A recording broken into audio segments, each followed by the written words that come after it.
Balikin na po natin ang ulo ng mga balita. Pasada Balita. Mga issue sa zero balance billing, pinatutugunan na ni Pangulong Marcos sa DOA. Pasada Balita. Investigasyon sa sinasabing maanumalyang flood control project sisimulan na ng Senado ngayong araw. Pasada Balita. Mababang presyo ng palay sa bansa, isa pa rin sa tinututukan ng Department of Agriculture. Pasada Balita. Hirit na pisong provisional fare increase sa jeepney sinimulan ng dinggin ng LTFRB. Pasada Balita. Sa balitang pangkalakalan, insurance industry sa Pilipinas lumago ng mahigit 28%. Pasada Balita. Sa balita sa ibayong dagat, US state na North Carolina naghahanda na sa hagupit ng Hurricane Erin. Pasada Balita. Sa balitang pampalakasan, Gilas coach team Cone may bagong o may mga gustong ipasok sa pambansang o sa national basketball team. Pasada Sa Balita. balitang pangkalusugan, epekto ng second-hand smoke, ating alamin. Pasada Balita. At sa showbiz, Maine Mendoza, aminadong na in love noon kay Alden John Ibanez Richard. Tambalang John Ibanez at Drew Nasino. Pasada Balita. Magandang umaga po, Luzon, Visayas, Mindanao, Mega Manila, sa buong bansa, sa buong mundo. Ngayon pong araw na ito ng Martes na naman, ngayon po ay Agosto 19, taong 2025. Kayo pa rin po ay nakatutok, nakikinig at nanonood sa pamamagitan ng himpilang may todong lakas. DWIC 882 at Aliw Channel 23. Kami po inyong mga magiging tagapagatid balita, Drew Nasino. Johnny Ibanez. Pasada Balita. Oras po na 5 sandali makalipas ang alas 6 na ng umaga at sa detalye nga po ng pumapasadang mga balita, inatasan na ni Pangulong Ferdinand Marcos Jr. si Health Secretary Ted Herbosa na tiyaking alam ng lahat ng ospital na sa ilalim ng Department of Health sa buong bansa ang gagawin para sa proseso ng Zero Balance Billing System. Binisita ni Pangulong Marcos ang Eastern Visayas Medical Center sa Tacloban City, Leyte at personal na sinaksihan kung paano pinoproseso ng naturang pagamutan ang sistema. Kontento naman ang Pangulo sa nakita at naobserbahan nito na alam na mga taga-ospital ang gagawin. Nakatanggap lamang anya siya ng ilang report na may ilang mga pasyente ang nahihirapan sa pag-avail ng no balance billing at may mahabang pila sa mga pagamutan. Kaya naman gusto ng punong ehekutibo na masubukan ang sistema ng zero balance billing na isa sa pakay niya sa ginawang pagbisita sa Eastern Visayas Medical Center sa Tacloban. Pasada Balita. Ipinagmalaki naman ni Paolo Ferdinand Marcos Jr. na sa kauna-unahang pagkakataon mayroon ng nakatalagang doktor sa bawat munisipalidad at syudad sa buong bansa.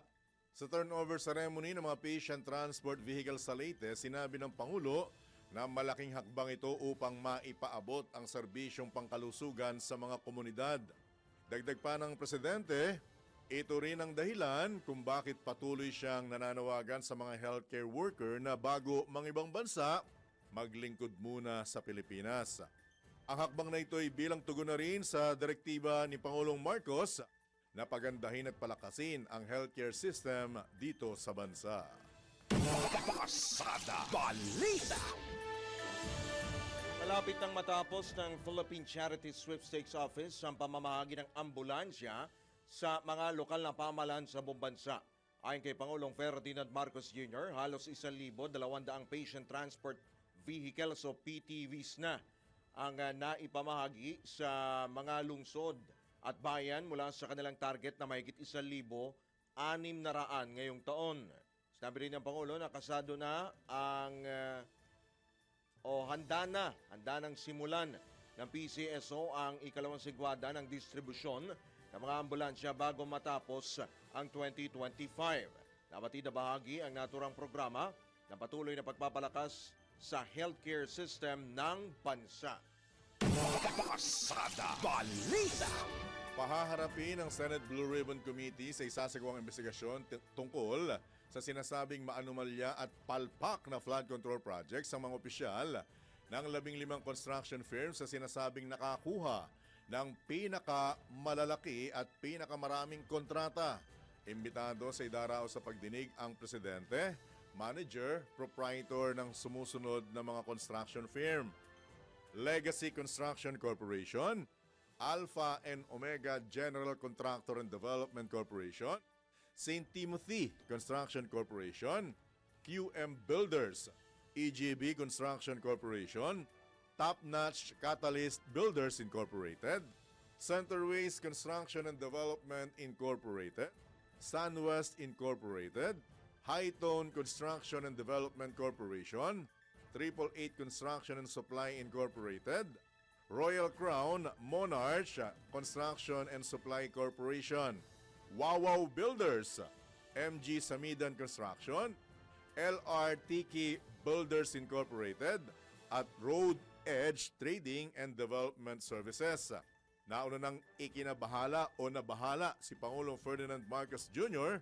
matapos mapag-alaman na nakubra ng mga nabanggit na kontratista ang 20%, mahigit 500 billion pesos na pondo para sa mga flood control project.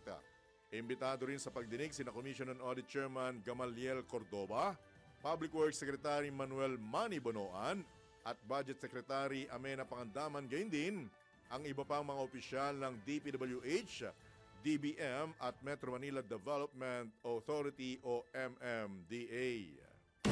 Pasada Balita.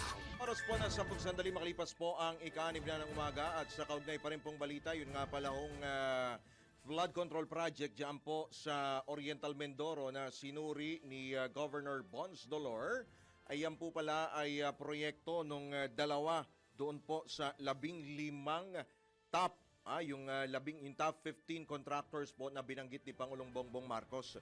Yung pong dalawa na meron pong proyekto diyan sa Oriental Mindoro ay tinukoy po na St. Timothy Construction Corporation at yung SunWest Incorporated.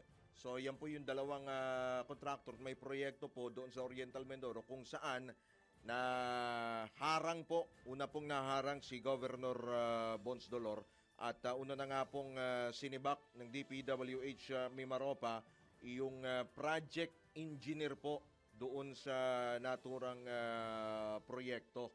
At kaugnay pa rin po niyan, suportado naman ni Senate Minority Leader Tito Soto ang panawagan ng Mayors for Good Governance sa pamahalaan, partikular sa DPWH na tukuyin ang mga politiko at kontratista na nasa likod ng palpak at ampaw umanong flood control project at iba pang infrastructure projects. Ayon kay Senador Soto, dapat matukoy, makasuhan at litisin sa korte ang mga nagwawaldas sa pera ng taong bayan. Sinangayunan din ang mambabatas ang pahayag ni dating Senate President Franklin Drilon na dapat manguna ang Commission on Audit at Ombudsman sa investigasyon sa halip na ang Kongreso sa mga isyu ng katiwalian sa mga naturang proyekto. Gayunman nilinaw ni Soto na magsisilbing dagdag ng inputs sa isinasagawa o isasagawang investigasyon ng COA at Ombudsman ang sariling pagbusisi ng Senado na magsisimula mamaya. Pasada Balita. Binigyan din ni House Minority Leader Marcelino Libanan na posibleng pagkalooban ng emergency power si Pangulong Ferdinand Marcos Jr. upang maipatupad ng maayos ang flood control program sa buong bansa. Sa harap na rin ito ng issue ng sinasabing palpak na mga flood control project na naungkat sa mismong State of the Nation address si Pangulong Marcos matapos ang pananalasa ng mga nagdaang bagyo at pinaigting pa ng hanging habagat. Ayon kay Congressman Libanan, maaaring bigyan ng Kongreso si Pangulong Marcos ng emergency powers upang masolusyonan ang bureaucratic delays at mga balakid sa implementasyon ng nasabing programa. Sa pamamagitan anya nito, mapapabilis ang procurement process, right-of-way acquisition at relocation ng mga apektadong pamilya. Dagdag pa ng leader ng minorya ng Kamara na dapat pagsumikapan ito ng pamahalaan, lalo't kakailanganin ang police powers sa paglilinis ng illegal na mga struktura, pagpapatupad ng zoning law at maproteksyonan ang mahalagang daluyan ng tubig. Pasada Balita. Iba pang paksa ng mga balita, aminado ang Department of Agriculture na nananatiling problema ang mababang presyo ng palay sa bansa, kaya't ipinag-utos ni Pangulong Bongbong Marcos ang 2 buwang suspensyon ng rice importation simula sa Setyembre 1. Sa kabila nito, tiniyak ni Agriculture Secretary Francisco Tiu Laurel Jr. na kanila na itong sinusolusyonan at sa katunayan ay may ilang lugar na ang nakapagtala ng unti-unting pagtaas ng farm gate price ng palay. Nilinaw naman ang kalihim na ang importation ban ay isa lamang sa mga solusyon na kanilang ilalarga at bukod dito ay dapat ng pagtuunan ng pansin ang pag-amyenda sa rice tarification law bilang long-term solution sa problema. Ang pinaka-main concern lang naman natin ngayon is yung presyo ng palay. At tinututukan ho natin yan at sa maraming area, nag-improve na naman from dating 8, meron ng 14, meron ng 15. Pero sa ngayon nga, yung ang pinaka-long-term solution dito no, is yung pag-amyenda sa RTL natin na importante kasi basically oversupply talaga ng imported rice na maganda na mura ang punot dulo nitong problemang to. So unless maamyendahan natin tong batas na to para maiayos to. Unfortunately, yun nga, parang guerrilla style lang ang mangyayari na yun. Kung saan narinig o may nag-report na mababa, ay pupuntahan. Kumpiyansa naman si Laurel na maaamyendahan ngayong 20th Congress ang naturang batas. I'm quite positive, no? Outlook ko din is positive. Of course, siyempre, it's going to be an uphill battle, no? Kaya kailangan ko suporta ng lahat ng magsasaka sa buong bansa natin na suportahan ang push ng DA. Of course, marami tayong mga kakampi sa Kongreso at para malaman lang nyo, ang ating Pangulo mismo ay halos every other day tumatawag sa akin at kumakausap din sa mga ibang mga mambabatas natin. At siyempre, gagawin din niya itong priority bill, no? Pati si House Speaker, si Speaker nga ako, ginawang House Bill number 1. Andyan ho si Senator Kiko din at nakatutok dito. Po ang tinig ni Agriculture Secretary Francisco Kiko Tiu Laurel Jr. sa panayam ng DWIZ. Pasada Balita. Magdaragdag pa ng cold storage facilities ang Department of Agriculture upang maiwasan ang pagkasayang ng mga gulay na inaani ng mga lokal na magsasaka. Ayon mismo kay Agriculture Secretary Francisco Tiu Laurel Jr., isa ito sa nakikitang pangmatagalang solusyon ng pamahalaan upang maiwasan ang pagkabulok at oversupply ng gulay tulad ng kamatis na kadalasan or may mga pagkakataon, itinatapon na lamang. Target anya nilang magatapos ang pagdatayo ng mga karagdagang pasilidad ngayong taon hanggang sa kalagitnaan ng susunod na taon. Sa ngayon, may mga na-award na ng mga cold storage no, na Pa. i-deploy. No? At tuloy-tuloy yung bidding sa mga may mega cold storage, may mga modular cold storage. Before the end of this year, marami na tayong madi-deploy. Yung malalaking cold storage naman, ang target is by middle of next year. 4 yun ang malalaki, tigli 5,000 tonelada yun. Meron sa Nueva Ecija, meron sa Mindoro, meron sa Taguig, at iba pang lugar. Camsor, meron din. Yun, malaking tulong yun. Marami din sa Northern Luzon, no, sa Nueva Vizcaya, Quirino, Benguet, Mountain Province. Medyo marami ho tayong i-deploy na gano'n. Yan po ang tinig pa rin ni Agriculture Secretary Francisco Tiu Laurel Jr. sa panayam ng DWIZ. Pasada Balita. Ngayon pa rin sa Balitang Agri, target na rin ng Department of Agriculture na ibenta sa mga mangingisda ang 20 pesos na kada kilong bigas. Ayon kay Agriculture Secretary Kiko Laurel, ibebenta ang murang bigas sa government fish ports sa buong bansa sa katapusan ng buwan matapos magdesisyon ang Philippine Fisheries and Development Authority. Gayunman, maaaring hanggang 10 kilo lamang ang i-allocate na supply para sa mga mangingisda kada buwan. Yung target namin is August 29 or August 30, no? Nakalimutan ko na exact date. At gagawin natin ipagbebenta nationwide sa mga government fishery ports, no? Yung pag-aari ng Philippine Fisheries Development Authority muna, yung pag-aari ng DA ng mga fish ports. Sa August 30 ho, mag-uumpisa na yan for fishermen and yung mga fish port workers. Samantala muling tiniyak ng kalihim na magtatagal hanggang sa pagtatapos ng administrasyon ni Pangulong Bongbong Marcos ang pagbebenta ng 20 pesos na kada kilo ng bigas sa mga piling sektor ng lipunan.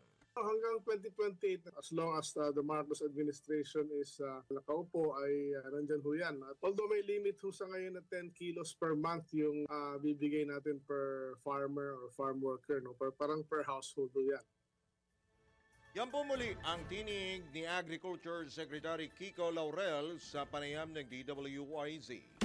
Pasada Balita. Sa iba pang balita, nanawagan ng Lawyers for Commuter Safety and Protection na agarang ilabas ng pamahalaan ng fuel subsidies para sa mga tsuper ng pampublikong sasakyan sa halip na magpatupad ng taas pasahe. Ayon sa grupo, sa ilalim ng 2025 General Appropriations Act, may nakalaang 2.5 billion pesos para sa fuel subsidy bilang tulong sa mga o sa sektor ng transportasyon na apektado ng pagtaas ng presyo ng mga produktong petrolyo. Kabilang sa matutulungan ng subsidiya ang mga tsuper ng PUV, taxi, tricycle at mga full-time na driver ng ride, hailing at delivery sa buong bansa. Bagamat bagyang bumaba ang presyo ng langis, pero muling tataas matapos ang tensyon sa Middle East. Iginit ng grupo, hindi ito sapat na dahilan upang ipagpaliban ang benepisyo na nakalaan para sa mga tsuper. Dagdag pa ng Lawyers for Commuters Safety and Protection, mas makatarungan at mas makataong solusyon ang pagbibigay ng direktang ayuda sa mga tsuper kaysa ipasa ang dagdag gasto sa mga pasahero na hirap na rin epekto ng mataas na presyo ng mga bilihin. Pasada Balita. Iba pa rin balita, sinimulan ng dinggin ng Land Transportation Franchising and Regulatory Board ang hiling ng mga transport group na pisong dagdag pasahe o pisong pansamantala o provisional fare increase sa jeep sa buong bansa. Nabatid ng petisyon ay inihain ng grupong Pasang Mazda, Alto DAP at Alliance of Concerned Transport Organization o ACTO.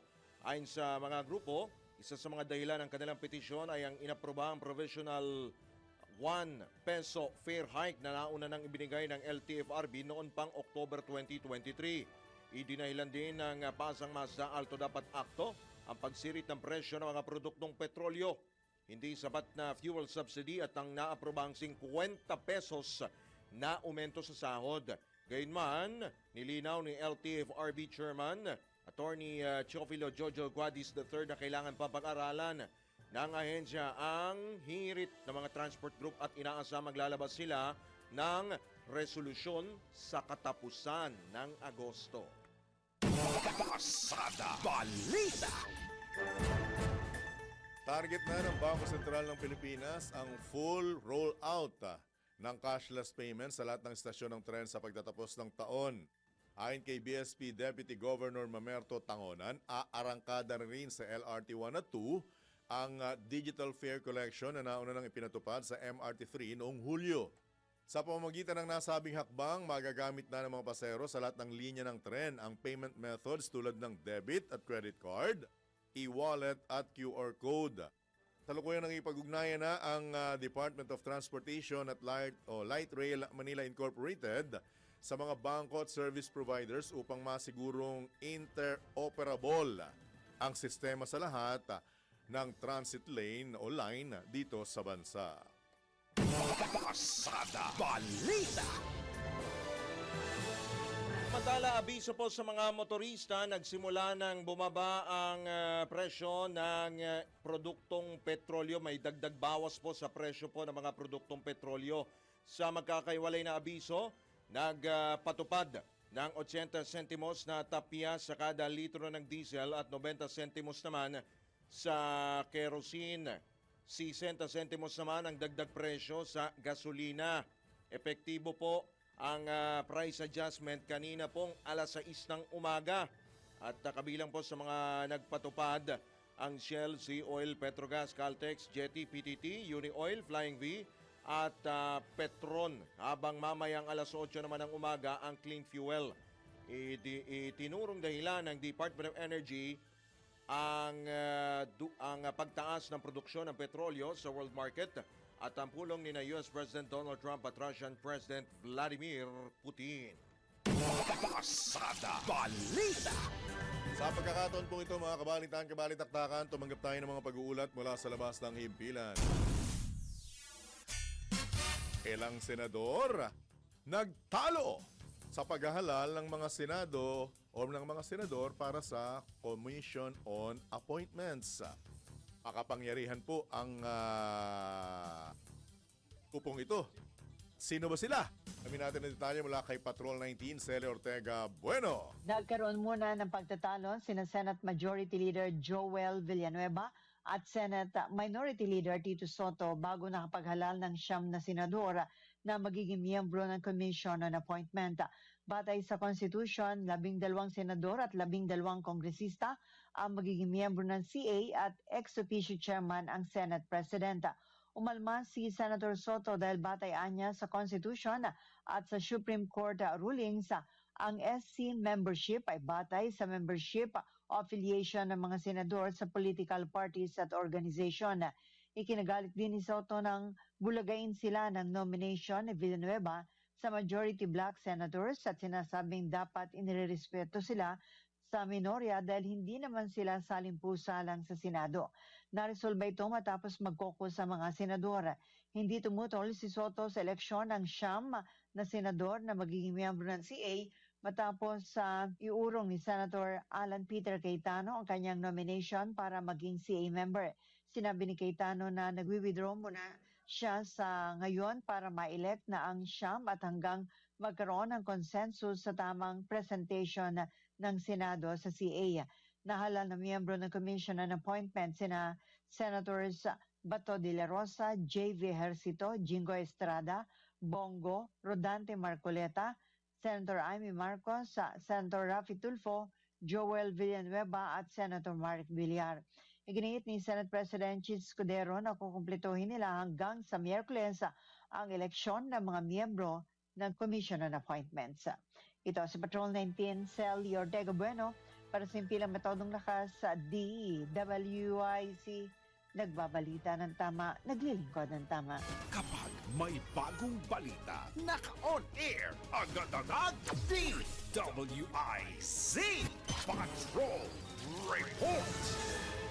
Kaya po pagbalik po natin, pag-usapan po natin itong flood control project, yung walang baha. Walang baha ng tubig. Walang ba? Pero bumaba Naguguho nga eh. pero bumaba ng Ng pera. pera. Yun lang. Sige ho, may mahaba-haba pa ho ang oras at merong hearing mamaya. Ba't natatawa ka? May hearing mamaya sa Senate. Kala ko kasi magko-commercial ka na eh. Hindi ko pinaghandaan. Hindi kasi yung tungkol sa makapangyarihang Commission on Appointments. Nakagugulat lang kasi supposedly dapat talaga balance. Ba't May nagulat majority. Hindi, dapat majority. Pagkakaalam ko, may majority. May kinatawan dapat ng Nabanggit ba yung- minority. Sa House? Sino yung sa House? Hindi ko na Hindi binanggit, ano? hindi, baka mamaya natin malalaman. Kasi kung wala bang ibang senador? Lang naman ang tanong ko eh. Wala na ba ibang senador? Kayo na lang talaga. Ha? Kaya tama rin yung binabanggit ni Minority Leader Tito Sen. Di ba? Hindi sila saling pusa dyan. Kasi pag sinabi mong makapangyarihang Commission on Appointments, yan ang nag-a-approve kung sino yung mga dapat ipopromote, may popwesto, itatalaga.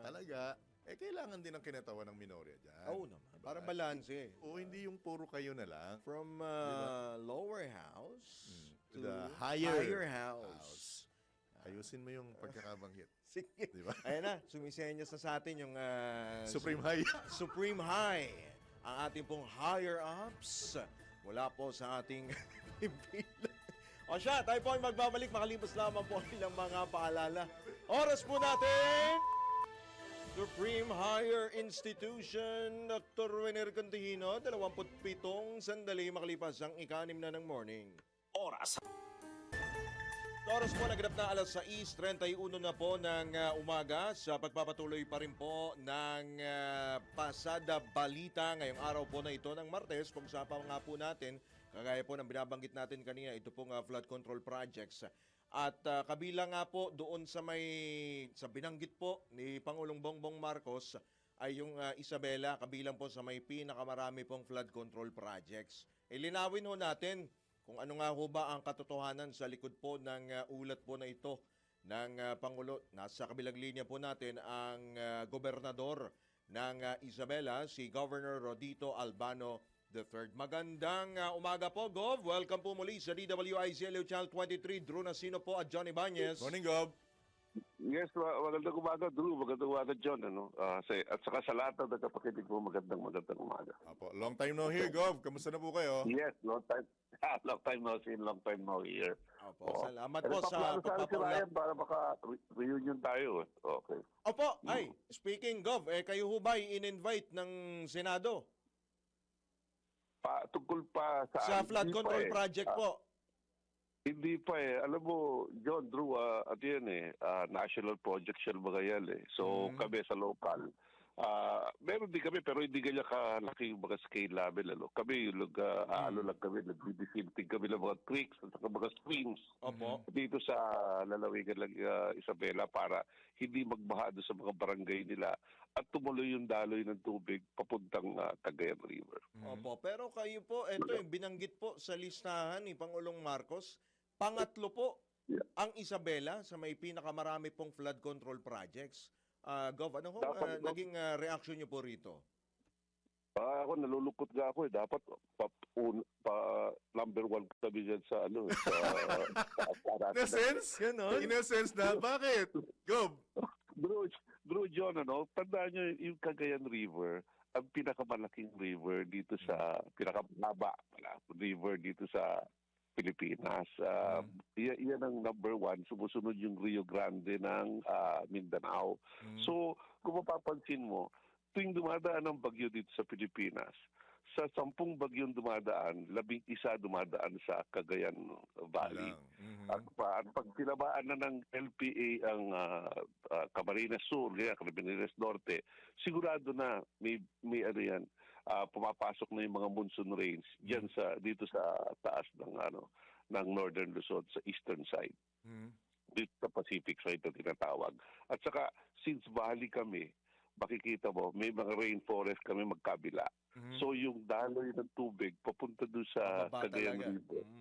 Ay bababa talaga yung tubig diyan. Kaya dapat nga bukas yung mga diyan. Tapos yung May dam pa ano kayo. dyan? Oo, may dam pa kami. Tapos ito yung gumawa na yung JICA ng master plan na dapat nagawa pa noong 1987 at 1989. Yung master plan na yan doon sa Cagayan River, hindi na tuloy-tuloy yan. So kaya kung makikita mo, ang flooding dito, nagtataka nga ako sa DPWH, ba't hindi nilagay na flood-prone area ang Cagayan Valley, in which makikita mo sa Lower Vega, doon sa Cagayan Province, hanggang ngayon, siguro magpuprotesta yan sa RDC, bakit hindi sila na-include sa flood-prone province sila? Since sila lagi lagi nila sinisisi yung Magat Dam sa may Ifugao at saka sa Isabela na nagbibigay baha doon sa Lower Vega ng Cagayan River, doon sa may Apari. Kasi desilted na yung silted na pala, hindi desilted. Dili-desilt nila ngayon yung mount ng Apari at saka Bagapit papalabas lang South China Sea at saka sa Pacific Ocean. So, ibig sabihin, Gov, yung mga proyekto nyo dyan, hindi naman apektado nung sinasabing ampaw at palpak na proyekto. Tama po ba ang pagkakaintindi ko, Gov? Hindi ko naman sila sabi, nag-iimbestiga ba yung DPWH doon sa mga projects na ilagay dito. Ayoko naman sila pangunahan or ayoko naman maghusga kasi nakakaya naman tatabaan yung mga professionals, yung mga nandiyan, yung mga district engineers, hindi ko naman masabi na oy, palpak yung mga ginawa nyo. Kasi wala pa naman ako nakikita nasisira doon sa mga ginawa nila. Na-inspect nyo na ho ba lahat yun, Gov? mismo Opo, mag-inspect kung doon sa akin. nasilip nyo na ho ba kahit ilan ho doon sa mga bago, let's say, yung mga bago pong flood control projects? Ayun, tinitignan namin lahat. Hindi ko naman, pilakuha ko na lahat sa mga district engineers. Ang district engineers ko rito sa Isabela. Nag-DPWH pala. Hindi pala ng probinsya. So, iniltasan ko lang yung provincial engineer level para makipag-coordinate doon sa 6 na district engineers at isabit sa amin kung ano yung mga kung ano yung mga nasira, kung ano yung mga Opo. doon pang projects na nagawa nila dyan. Kasi sinasabi ko nga sa inyo, Drew, John, pahaba yung Cagayan River. At saka yung pagbigay nila Malapad ng project din. dito, malapad din. Hindi yung tuloy-tuloy parang makikita mo yung Pasig River na duktog-duktog Hindi, minsan patsi-patsi. Alam mo yung para nakakalbugbok na makikita mo, patsi-patsi yung ano nila. So may tubo-tubo rito, may ano rito. So hindi talaga, hindi talaga kinalbo lang todo ba? Na makikita mo na, uy, may kulang dito, may ano dyan. Hindi ganun So, kinocompile pa namin yan. Tapos kung may present sa Senado, siguro hindi lang ako papatawag yan. Yung mga district engineers na papatawag yan. Pero welcome sana, Drew, John, magdagsa sila ng mga river control projects dito. Lalo na doon sa probinsya ng Cagayan. Nakakalungkot. Kasi doon bumabara Kung wala mga flood control projects dyan doon sa bumabarang yan, babalik yung tubig sa amin. Right. At doon talaga. At alam naman natin, Gov, na kumbaga sa bawat pagtama ng bagyo, talagang hagip ang inyong lalawigan di ba? Tama po? Exactly. Sa 10 bagyo na papasok sa Daanan Pilipinas. silang bagyo Oo. 11 bisan pumapasok sa amin. Yung mga ibang bagyo, hindi nila nalalaman, hindi nila napapangalanan.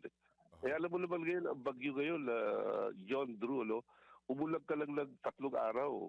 Sa atin, LPA na yun Low pressure area na yun. Parang bagyo na yun, wala kagid. Opo. Di ba?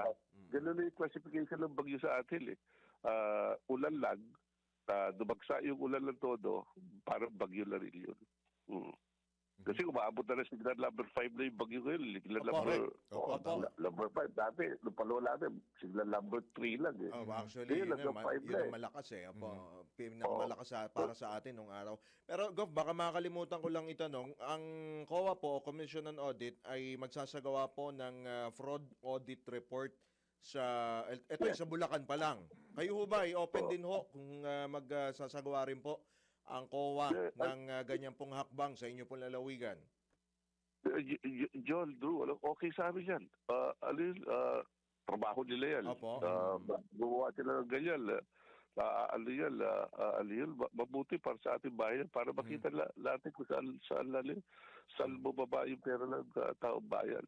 Pero sa aking palagay, John Drulo, yung mga ganyang flood control na nangyari, suriin nila mabuti, tingnan nila mabuti kung saan lumagsa talaga yung saan ilagay yung pera yan, saka kung substandard yung mga nagawa, hindi maparusahan kung sino dapat yung maparusahan.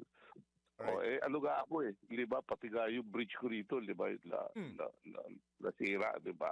Siyempre, nung pinunta namin ng Presidente, titignan nga ako ng Presidente, boss, national project yan, kumbaga, sa kanya, boss, huwag mo ko pagbintangan dyan. Hindi ako patay ko yun. Boss, labas ako dyan, boss. Anyway, bilang isang dating congressman, tension medyo personal. Bilang dating congressman, hindi ka ba nasasaktan ano reaction mo at binabanggit na kontratista ang dating dito sa flood control? Kontratista. Kontratista ang tawag. Kontratista. Kontratista. Matagal na yun. Matagal na yun.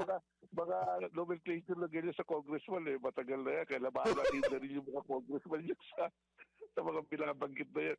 Ganun nga pagbibita kasi siyempre kami, ako naging gobernador, naging congressman din ako. So part of the blame, napupunta rin talaga doon sa magagawa ng mga budget, tapos mag-i-implement. Katulad nga ng bridge din sa Santa Maria, naging congressman lang ko niyan, nung ginawa yan. Biro mo, 12 years yan, nung ginawa, di ba? Tapos gilaya yung design yan.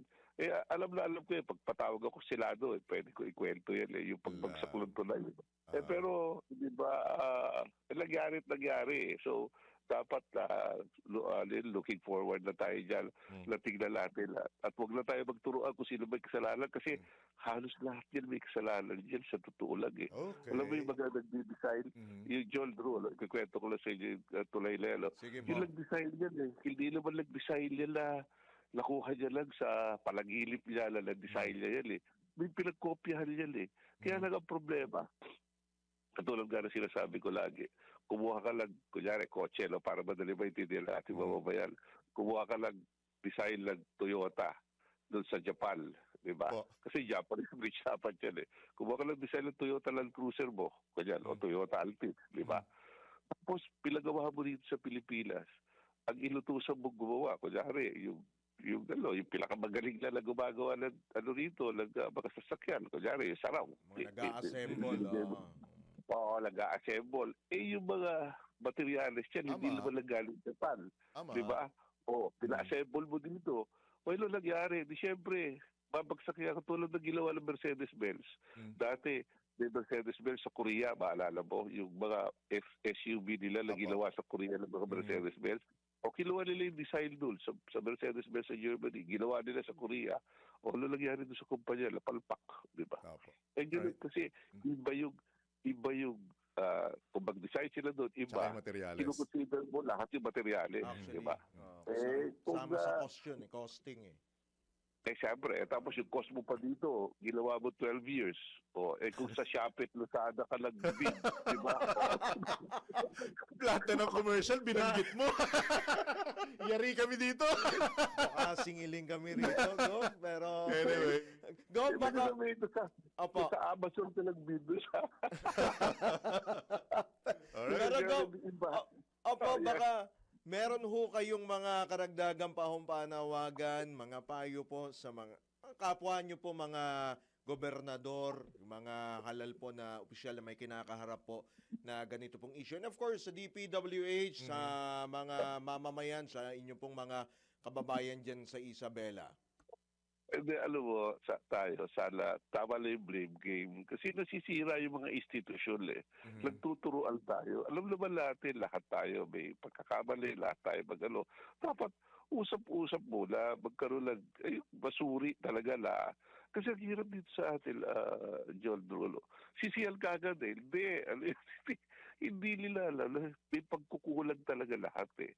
Sa pag-implementa, sa paggawa ng batas, at saka yung sa pagsusuri. Kung ano yung koordinasyon na dapat mangyari. Dapat sana sa RDC, di ba? Nagmumula yung mga projects. Hindi eh. Minsan, pagdating sa Congress, kahit na ganito na yung mga plano doon sa region, mapag-uwi ng mga congressman. Hindi. Kami mag-uuwi ng mga poldong yan. Kasi taxpayers money yan. Kami representation without, may tinatawag sila na taxation without representation. Di ba? Tyranny. Parang tyranny daw. So, since pera lang partial, hindi. Kami mag-allocate dito. Kahit na hindi na kailangan i-allocate doon, yung mga naman natin, yung mga executive naman natin, tulad ng PWH, wala silang magawa kung na kongresista nagsabi, dito ilagay ito.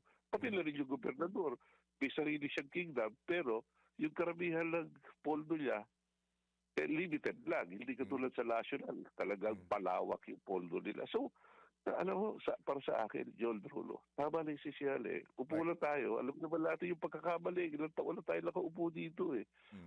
Umupo tayo mabuti at pag-usapan kung ano ba yung Kasi pag sisimo yan, masisira yung kumpiyansa ng tao. Hindi matatapos Tama. yung sisiyan eh. Alright. Alright. Masisira yung ng tao sa yung mga halal na at saka yung mga institusyon natin. Katulad ng DPWH, COA, at saka yung mga institusyon yan, masisira yung tiwala nila. At once na masira na yung tiwala nila, magkakaroon na ng decay ng mga institutions na yan, wala na. Wala na mangyayari sa atin. Kaya ng paliwanag. Alright. Apo, Gov, hopefully ay maging maayos, maplansya at maging malinaw itong isasagawang investigasyon at kung kayo po ay ipatatawag, kayo naman po ay handa, hindi ho ba? At asahan ho namin ng... Opo. Salamat po, Gov. Okay. Okay, thank you. Opo. Alright. Thank you very much. Ingat, Ingat Go. po, Gov. Good morning, good Ingat morning. po. Good luck. Kayo din, kayo din. Okay. Thank you, Salamat bye-bye. po. Apo.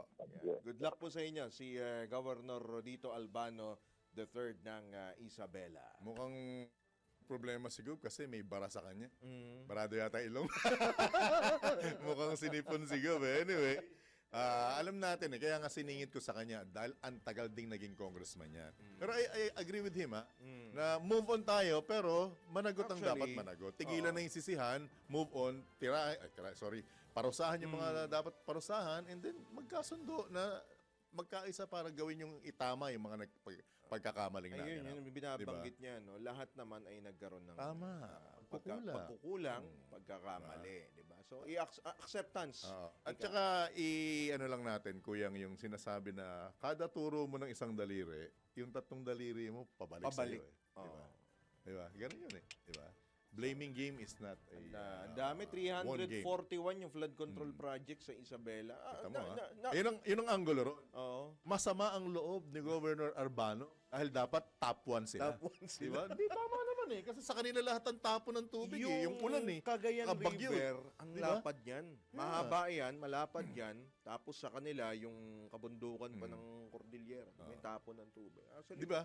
Sabi mo kung napansin mo, akala ko nagkamali lang siya na sinabi niya na sa 10 pumapasok ng bagyo rito, 11 tumatama sa kanila. Akala ko nagkamali. Totoo pala. Totoo naman. Kasi may ilang bagyong hindi natin pinapangalanan, tumatama sa area nila. Di ba? alright. Tsaka yung Pampanga pa pala. Kaya Ayan. talagang dapat mapasyalan niyang Isabela. Oo. Pagka panahon ng tag-araw. Sa Tag-Araw naman. O siya, sige, sasama natin dyan si Kuyang Winner Contino. Bibisikleta kami. Na may kasamang... Kayo na lang. Hindi ako sasama pag bisikleta. Bawal May bagong cycling short. O siya, tayo po ay magbabalik. Muli makalipas lang may ilang mga paalala oras. Kapitan Winner, 12 minuto sumapit ang ganap na alas 7. Sa pagkakataon ito, tanggap tayo ng ilang mga pag-ulat mula sa labas ng impilan. 2 persons of interest sa kaso ng pagpatay sa 2 Hapones sa Malate, Maynila, hawak na ng MPD. Ang pag-ulat mula kay Patrol 5, Aya Yupanco. Hawak na ngayon ng Manila Police District ang 2 persons of interest sa kaso na magpatay sa 2 Japanese nationals sa Malate, Maynila. Tumanggi muna ang Manila Police District o MPD na kilalanin ang mga suspect habang nagpapatuloy ang kanilang investigasyon. Nagkaroon ng breakthrough ang pulisya sa isinagawang investigasyon sa pamamagitan ng mga nakuhang CCTV footage. Isa sa mga suspect ang tumayong gunman na madalas naglalagi sa Pedro Hill at nakuna nito ng CCTV habang nagtatanggal ng kanyang face mask. Ang isa pang suspect ay isang tour guide na natunton sa pamamagitan ng multiple CCTV recordings sa iba't ibang lugar. Kabilang na rito ang Sheraton Adriatico sa Maynila at sa Pasay City. Nagtungo na ang mga kinatawan ng consular ng Japan sa tinutuluyang Casino Hotel sa Pasay City ng mga biktima upang kunin ang kanilang mga personal na gamit at pasaporte para sa kanilang pagkakakilanlan. Samantala, na-recover ng Manila Police District ang gateway vehicles ng mga suspect na inabandona sa kanto ng Malbar Street at ng Taft Avenue noong Sabado ng umaga, ilang oras matapos ang krimen. Ito Patrol number 5. Ayaw pa ako para sa Palamatuan ng Lakas. DWIC. Nababalita na tama. Naglilingkod ng tama. Pasada Balita. Samantala, Department of Health nananatiling alerto bagamat bumaba na ang kaso ng leptospirosis. Saan niyo mula kay Patrol 24, June Samson? Tiniyak ng Department of Health na hindi sila magpapabaya o magiging kampante kahit unti-unti nang bumababa ang naitatalang mga kaso ng leptospirosis. Katunayan ay nananatili pa rin umanong naka-activate ang leptospirosis fast lane sa 49 na DOH hospitals sa buong bansa. Ipinaliwanag ni Health Secretary Ted Herbosa na ito ay para matugunan agad ang mga pasyenteng posibleng nakakuha ng nasabing sakit dahil sa paglusong sa maduming tubig baha. Base sa datos ay 200 leptospirosis cases ang naitatala kada araw simula August 3 hanggang 9, pero ito ay bumaba na at nakapagtala na lang ngayon ng 10 leptospirosis cases mula August 10 hanggang 14. Payo ng DOH sa mga nakaramdam ng mga sintomas tulad ng lagnat, pananakit ng ulo, kalamnan, nahihilo, pamumula o paninilaw ng mata at hirap sa pag-ihi ay agad magpa-check up sa mga health centers o sa ospital. Patrol 24, June Samson, para sa Impilang May Todong Lakas, DWIZ, nagbabalita ng tama, naglilingkod ng tama. Pasada Balita. Nay pa rin yan, kakulangan sa kahandaan dahilan ng mataas na kaso ng leptospirosis ayon sa isang dating kalihim ng DOH. Gulat naman mula kay Patrol 30 Jelly Mendez. Naniniwala ang dating kalihim ng Department of Health at ngayon ay House Deputy Speaker Janet Garin na ang kakulangan sa kahandaan ng mga opisyal na namamahala sa sektor ng kalusugan ang dahilan ng pagtaas ng kaso ng leptospirosis sa bansa. Ayon kay Garin, suportado niya ang direktiba ni Pangulong Ferdinand Marcos Jr. na imbestigahan ang mga palpak na flood control projects pero kanyang ipinunto na may kakulangan din ang health authorities, kaya marami ang dinapuan ng leptospirosis na nakukuha sa paglusong sa baha. Iginiit ng Iloilo Solon ang kahalagahan ng pag-imbak ng gamot na doxycycline sa mga lokal na pamahalaan o mga local government units at mga evacuation centers bilang panlaban sa nasabing sakit. Ayon kay Garin, sa ganitong paraan ay matitiyak na madaling mabibigyan ng gamot o lunas ang sino mang lulusong sa baha. Binigyan diin pa ng kongresista na dapat magtulungan upang matugunan ang dumaraming kaso ng leptospirosis sa halip na ibunton ang sisi sa mga flood control projects na bigong makahadlang sa matinding pagbaha. Ito si Patrol 30. Jelly Mendez nag-uulat para sa Impilang May Todong Lakas sa DWIZ. Nagbabalita ng tama, naglilingkod ng tama. Kapag may bagong balita, naka-on air, agad-agad, DWIZ Patrol Report. Sa iba pang tampok na balita, tiniyak mismo ng liderato ng Kamara na masusing pag-aaralan ng mababang kapulungan ng panukalang 6.793 trillion pesos na pambansang budget para sa 2060 o 2026. Ayon kay House Speaker Martin Romualdez, bawat piso may pinaglalaanan at bawat gastusin dapat may pakinabang ang taong bayan. Anya, bubusisiin nila ng maigi ang panukalang budget na kanyang ikinumpara sa maingat na pagbabudget ng bawat pamilyang Pilipino. Binigyan din pa ng leader ng Kamara ng pagdinig sa budget, hindi lamang karaniwang gawain sa pananalapi, kundi isang mahalagang pagkakataon para matiyak na ang bawat piso ng bayan na pupunta sa tunay na pangangailangan ng mamamayan. Tiniyak din ni House Speaker Romualdez na mas naging bukas at transparent na ngayon ang proseso sa Kamara. Pasada Balita. Isinapubliko na ng Kamara ang interim guidelines na magpapaintulot sa people's organizations at civil society groups na lumahok sa deliberasyon ng 2026 proposed national budget. Sa ilalim ng Memorandum Circular Number 20-002, papayagan ang mga accredited groups na makiisa at mag-obserba sa deliberasyon sa bawat committee at plenary hearings, makakuha ng material na ipinipresenta sa deliberasyon, makapagsumite ng written position papers at pagpipresenta ng pinagsama-samang pananaw ng bawat sektor. Layunin nitong mapangasiwaan ang partisipasyon, magkaroon ng task force on people's participation na binubuo ng Office of the Secretary General, Committee on Appropriations, Committee on People's Participation, Congressional Policy and Budget Research Department, Press and Public Affairs Bureau at Legislative Security Bureau.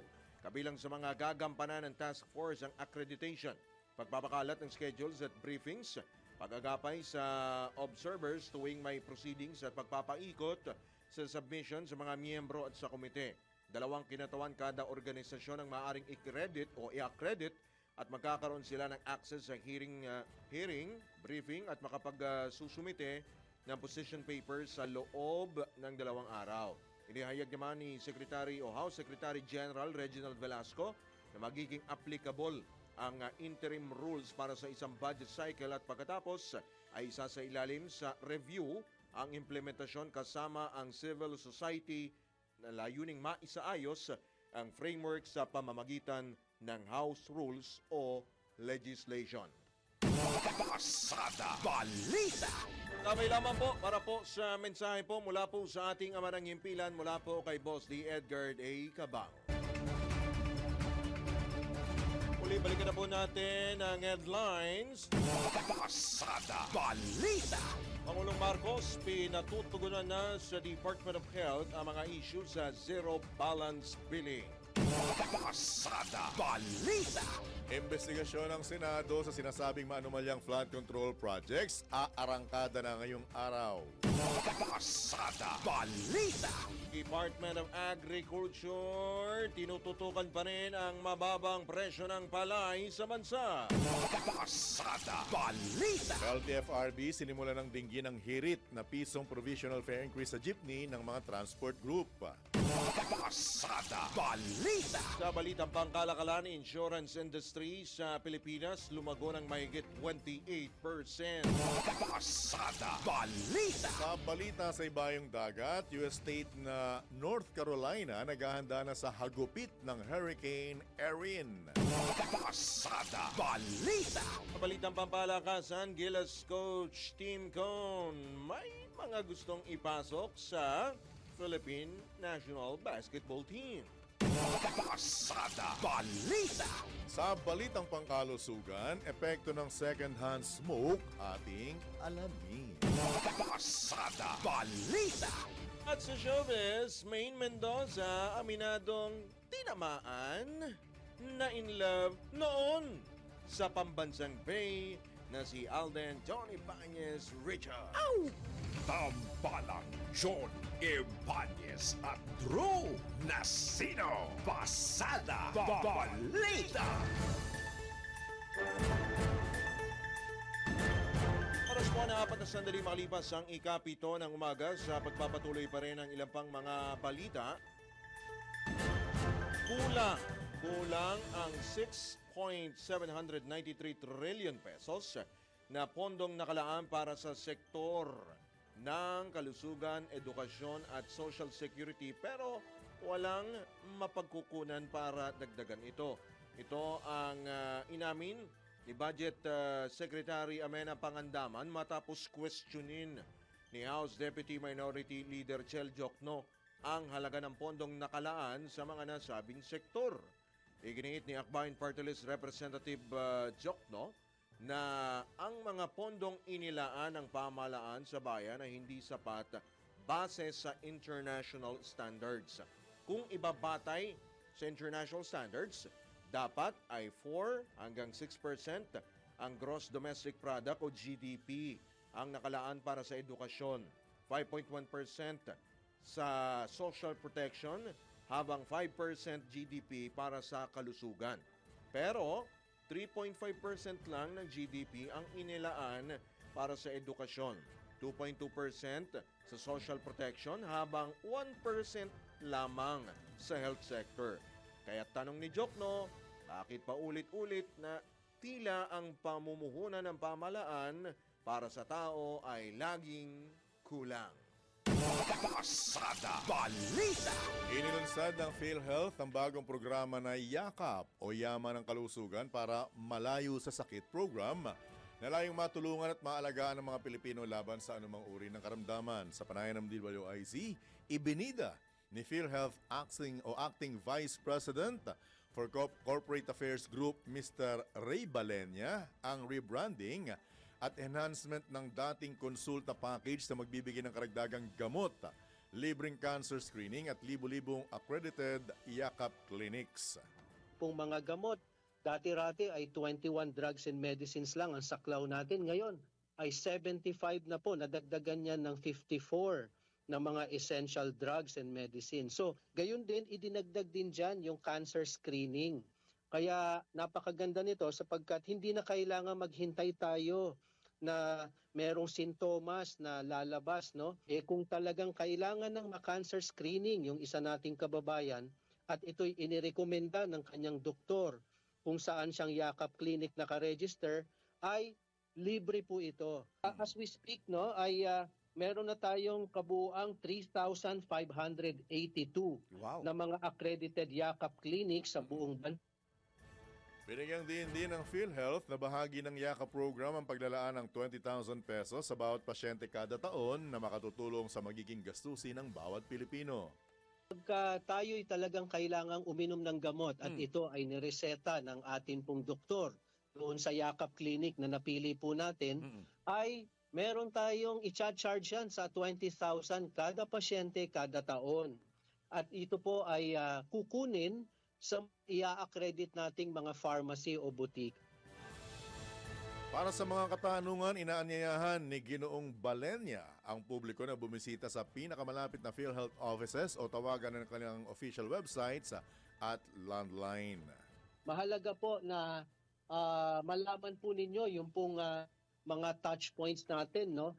Meron po tayong 24/7 na telepono, maaari pong tawagan yan ng mga kababayan natin kasi marami silang mga itatanong, i-assist natin sila. Tawag lamang po sila sa 866-225-88. Ulitin ko, 866-225-88. O kaya ay maaari pong magsadya sa pinakamalapit na local health insurance office ng PhilHealth para po ma-assistihan natin yung mga kababayan natin. Makapili sila ng Yakap Clinic na of their choice.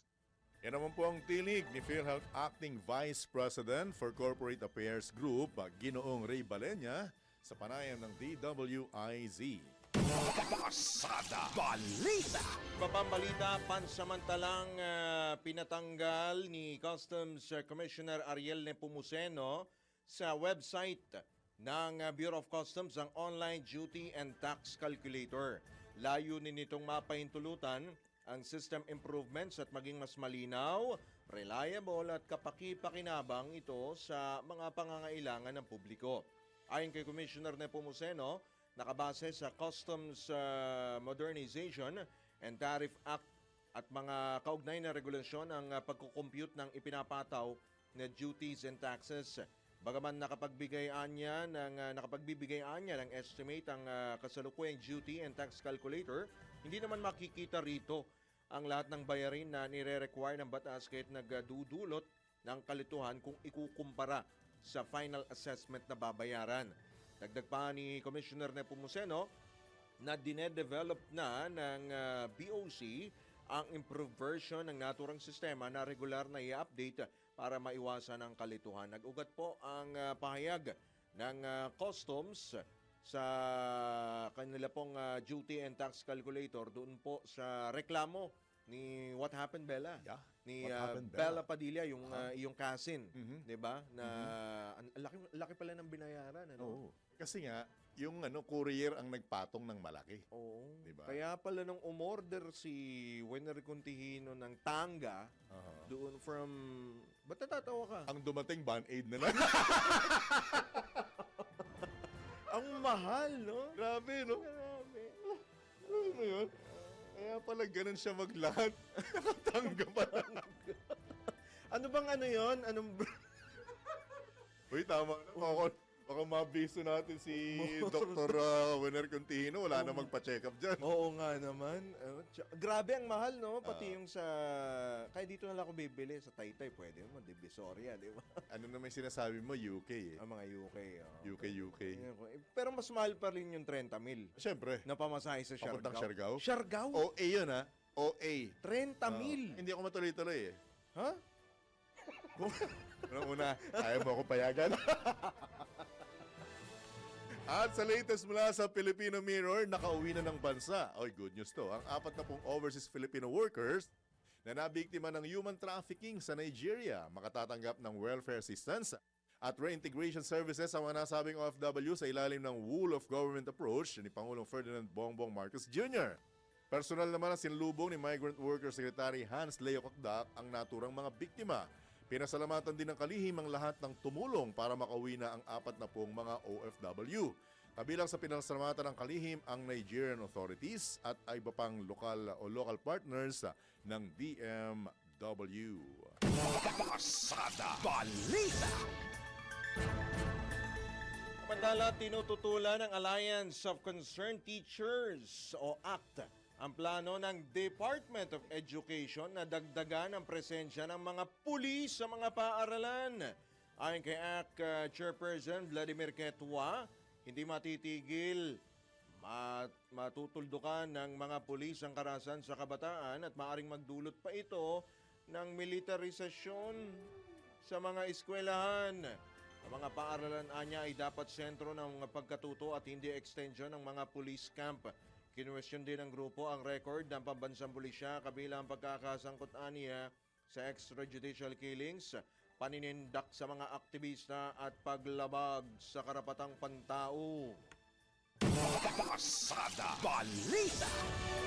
Dapat maglaan na ang Department of Education ng budget sa pagkuha ng mga security guard para sa mga public school upang matiyak ang kaligtasan ng mga estudyante at guro. Ito naman ang panawagan ni Teachers Dignity Coalition Chairman Benjo Basa sa gitna ng serye ng karahasan sa ilang paaralan na nauwi sa kamatayan ng ilang guro at maging mag-aaral.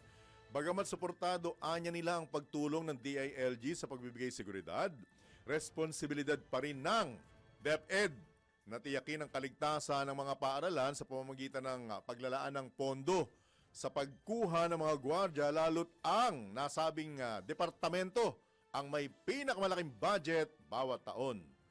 Since ang ating public schools ay nasa ilalim ng National Government Agency ng Department of Education, dapat po talaga DepEd. Diba? Hindi po LGU, pero syempre we have to welcome. And actually, in most cases, we seek the assistance, the help of our LGUs. Kaya nga po yung mga barangay tanod, yung ating mga, yung binanggit ko na po, mga locally employed, na mga job orders, na mga, pero hindi din yan permanent. Yung mga personal po natin, kadalasan, they are tied actually doon sa mga politiko din, kung sino yung nananalo. So mukhang kailangan po idagdag ng DepEd dito sa kanilang budget. Kung talagang seryoso po tayo dito.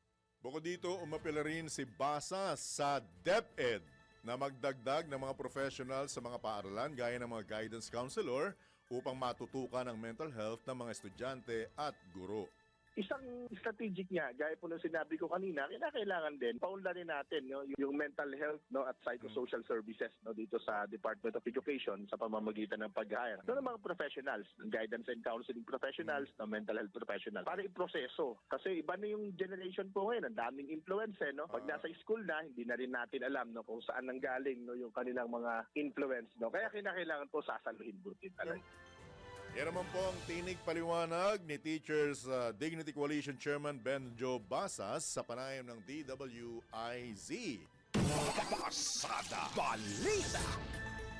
Samantala, nilinaw ng Department of Information and Communications Technology na hindi dapat matapos sa link shutdowns ang kampanya kontra illegal online gambling. Ayon kay Communications Technology Secretary Henry Aguda, sumampa na sa mahigit 8,000 ang illegal na websites na naipatigil ng ahensya nito nakarang linggo.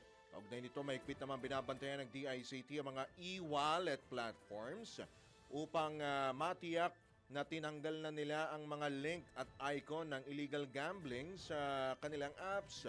Sa kabila nito, isinawalat naman ng kalihim na nakapagtala na ang kanilang tanggapan ng ilang online gambling sites na lumipat ng ibang platform, gaya ng isang kilalang messaging app. Patuloy naman ang pagbabantay ng ahensya upang mapigilan ang paglaganap ng illegal na online sugal sa bansa. Pasada Balita. Nagbitiw na sa pwesto ang Political Officer 6 na si Nadia Montenegro. Sa official statement na inilabas ng tanggapan ni Senator Robin Hood Padilla, sinabi nito na nagsumite ng resignation ng dating aktres at agad din itong tinanggap ng senador. Sinabi naman ni Attorney Rudolph Philip Jurado, Chief of Staff ng senador, na inaalam pa nila ang iba pang detalye kaugnay sa pagbibitiw ng dating aktres. Nabatid na si Montenegro ang napagsususpesang gumamit ng marijuana sa loob mismo ng isang palikuran sa tanggapan ng Senado. Pasada Balita. Bagaman nagbitiw na bilang Political Affairs Officer ng tanggapan ni Senador Robin Hood Padilla, nilinaw ni Nadia Montenegro na hindi ito admission of guilt. Sa isinumiteng written explanation at resignation letter, sinabi ni Montenegro na hindi siya gumamit o hindi siya pumunta ng ladies' room taliwas sa isinumbong ng staff ni Senador Panfilo Lacson na pinanggalingan ng sinasabing amoy marijuana noong August 12 yung ladies' room. Makikitaan niya sa CCTV na sa PWD comfort room siya nanggaling at hindi sa ladies' room. Iginiit ni Montenegro na ipinaamoy lamang niya ang kanyang vape na amoy grapes sa security personnel na pinagsumbungan ng staff at hindi naman pumunta ang nasabing security personnel sa sinasabing palikuran. Naglabas din ng hinanakit ang kawani, dating kawani ng senador, at iginiit na malala ang inabot niyang trial by publicity, misjudgment, bashing at pamamahiya na pati na mga anak niya ay nadamay at tinawag siyang drug addict at anak ng drug addict. Dahil dito, sinabi ng dating actress na nagbitiw siya sa opisina ni Senador Padilla para sa kanyang mental health at para sa kapakanan ng kanyang mga anak.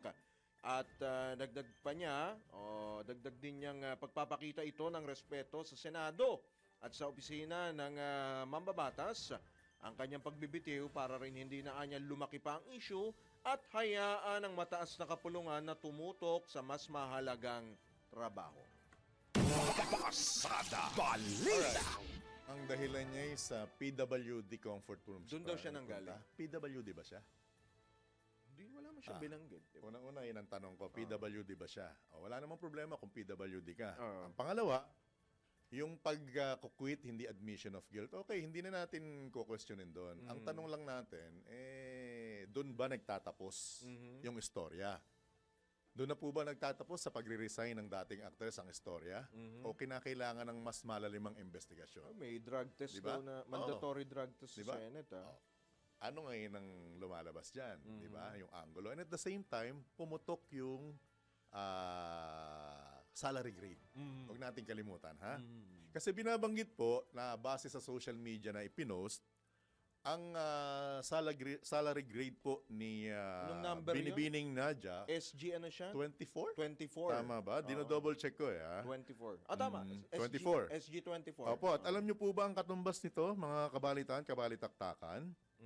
85,000 plus kung step 1. 86,000 plus naman kung step 2. Bawat buwan to ha? Bawat buwan yan. Hindi natin po minemenos ang pagiging... Ano siya? Political Officer 6. Officer 6. Diba? Hindi po natin minemenos yung pagiging actress or dating actress ni Binibining Nadia. Ang tinatanong natin, ano ba ang qualification para maging Political Officer 6 ka na may salary grade 24? Yun lang naman Diba? Tsaka yung issue na tapos na ba ang istorya sa pagbibitiw ni Nadia? Diba? Hindi ba dapat mas malaliman? Dahil ang punot dulo niyan ay yung sinasabing pangangamoy ng marijuana doon sa isang palikuran. Diba? Mga katodos natin, mga kapasada, hindi lang simpleng issue po ito. Correct. Illegal drugs po yung pinag-uusapan natin. Diba? Actually, Senate ang pinag-uusapan. At Senado yan. Opo. Diba? Alam naman po natin na naging madugo ang kampanya kontra illegal na droga nung nakaraang administrasyon at idinudugtong sa extrajudicial killing. At ang marami, at sinasabi nila, maraming biktima ng EJK ay mga ordinaryong mamamayan. Ito, di ba?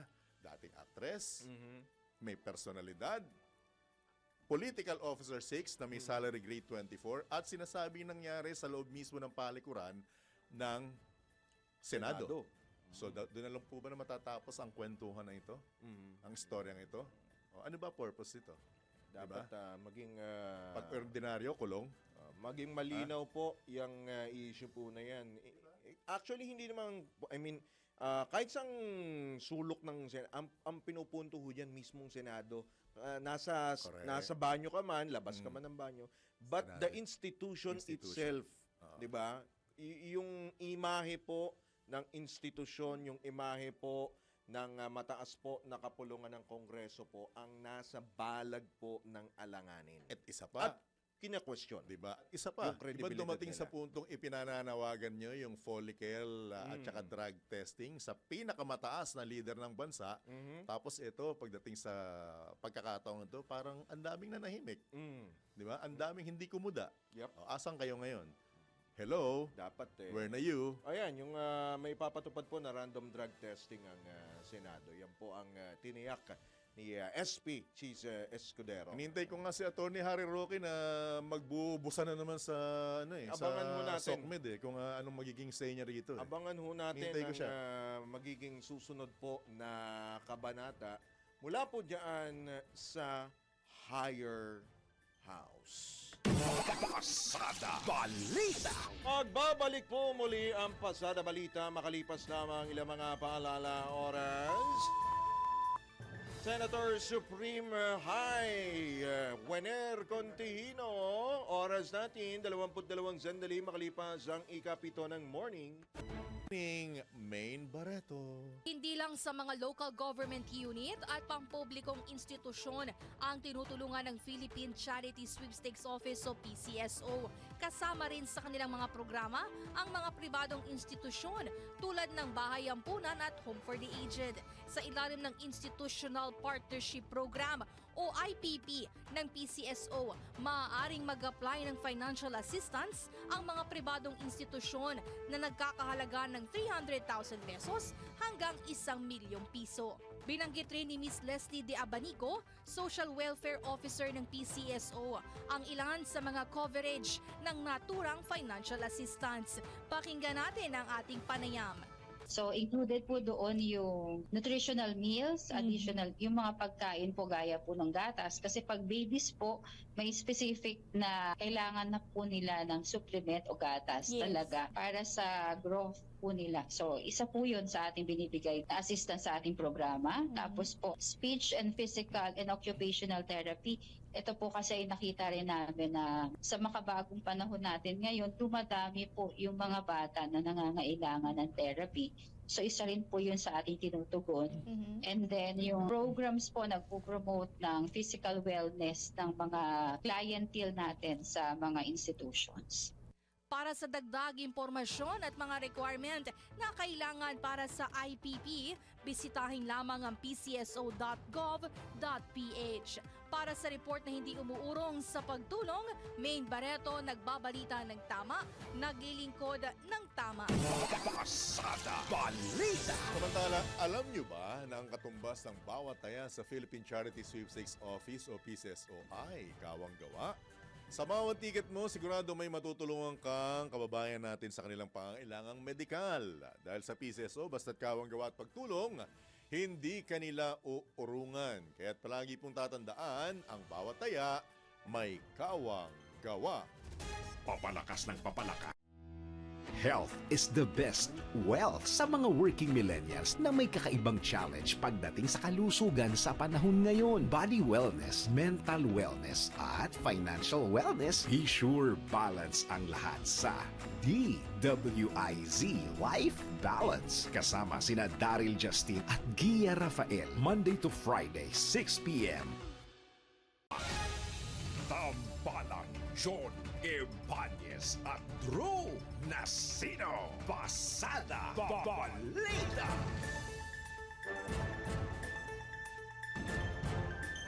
Oras po na 29 na sandali makalipas po ang ikapito ng umaga sa pagpapatuloy pa rin ng ilang pa mga balita. Ipinapatawag na ni Transportation Secretary Vince Dizon ang mga domestic airlines matapos makatanggap ang kagawaran ng sumbong at impormasyon na may inaalok na round-trip ticket patungong Siargao na nagkakahalaga po ng 30,000. Ha? 30,000 pesos. Aha. Round trip po ito. Mhm. Grabe naman yan. Ano, baka naman sa cockpit ka nakapwesto niyan, kaya Ha? mahal. Di kaya sa ano ito? Baka Saan? sa bubong ito. Hindi. Mas mahal din. mas Siyempre, mahal. mas, Nga mas pala. special ka. Oo. At ayon kay Secretary Dizon, mas mura pa ang pamasahe patungong Japan. Tama. Oo naman. Tama naman. Pwede ka mag... Baka may kasama pa nga yatang trip yan eh. Mm. Sa Japan, tsaka yung ang package niya, pati hotel yata. Package. Oh. Di ba?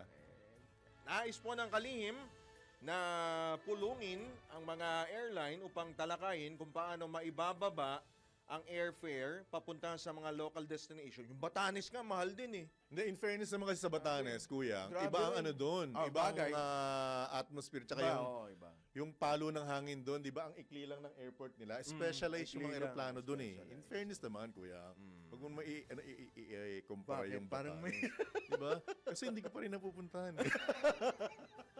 Hindi, actually, yun, Diba? yun dapat ang tutukan. Oo. Yung paano mapababa Diba? yung pamasahe po sa mga local destination. Nais nga po ng kalihim na mapababa po, talakayin kung paano nga mapapamura itong mga airfare, lalo't nalalapit na po ang bare months, ilang kembot na lang. Idinagdag pa ni Secretary Dizon na sasamahan siya sa pulong, kabilang din sa mga ipatatawag ang Association of Air Carriers of the Philippines, Civil Aeronautics Board at Civil Aviation Authority of the Philippines.